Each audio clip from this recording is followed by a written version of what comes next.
Welcome to another edition of our Shopping Center Real Estate Quarterly Newsletter. I call it a newsletter because this is basically verbatim the newsletter that we send out to buyers and sellers in our market. So what's our market?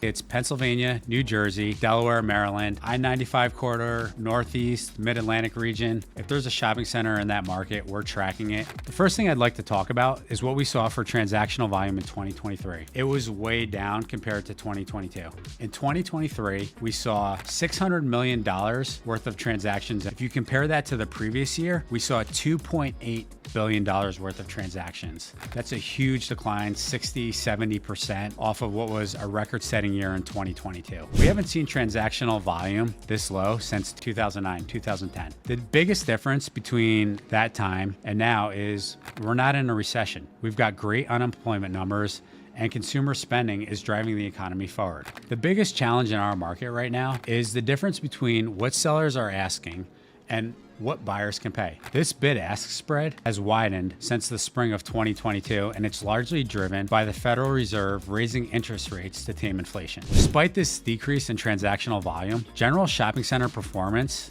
at an operational level is doing extremely well. We're looking at vacancy rates of 4.5% to 5%. A lot of the shopping center owners that I've talked to recently are at 100% occupancy. And then if you look at year-over-year NOI growth, we're at about 8% for our market.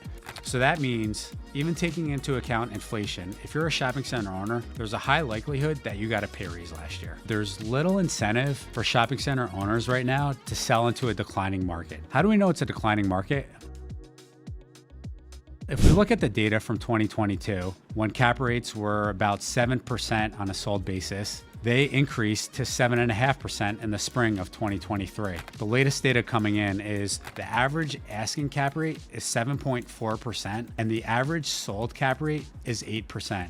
It's really hard for sellers to sell into this market that's constrained by the current interest rate environment. Last year, the 10-year Treasury hit a high of 4.9%, and we ended the year slightly below 4%. Lenders are offering about 150 to 250 basis point spread on shopping center assets. From a risk management perspective, we're seeing banks more likely to ask for a personal guarantee. And we're also seeing banks increase the deposit amounts. Now we're seeing deposit amounts of 250, 400, 500,000. Looking ahead, the general consensus is that there's going to be multiple rate cuts in 2024. And if inflation stays the same or decreases, that'll be great because that'll establish a floor. And we all know, based on past real estate cycles, once that floor is established, that's going to start the beginning of an uptrend where volume and prices increase. We're not seeing a whole lot of distress. We're not seeing what we saw in 2008, 2009, 2010, where banks were foreclosing on properties, where shopping center owners and commercial real estate owners were given the keys back to the bank. We're not seeing developers walk away from half-finished deals. There might be some concern for shopping center owners that bought in 2020, 2021. They might have floating rate debt. They might have a rate cap that's expiring. They might be getting close to their 5-year term. They're gonna have to make a decision.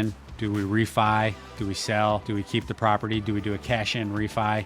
Those are tough decisions that those owners are going to have to make. I think that that's not going to be a market-moving event. There'll be some deals that come out of that, but nothing that's going to shake up our sector of commercial real estate. As far as public REITs, real estate funds, professional syndicators, they're largely known for generating profits off of transactions and assets under management. They're going to have to make some decisions as well, especially in this environment. Are they going to recycle their equity and capital? Are they going to sell underperforming assets and trade into better performing assets? Ultimately, I think that'll be healthy for our market. That'll put some positive pressure on transactions. I think that's going to lead to an increase in sales activity, market velocity over the next 12 to 24 months. But we'll see. Thanks again for watching. We hope you have a successful 2024. And if there's anything we can do to help out, let us know. We're here.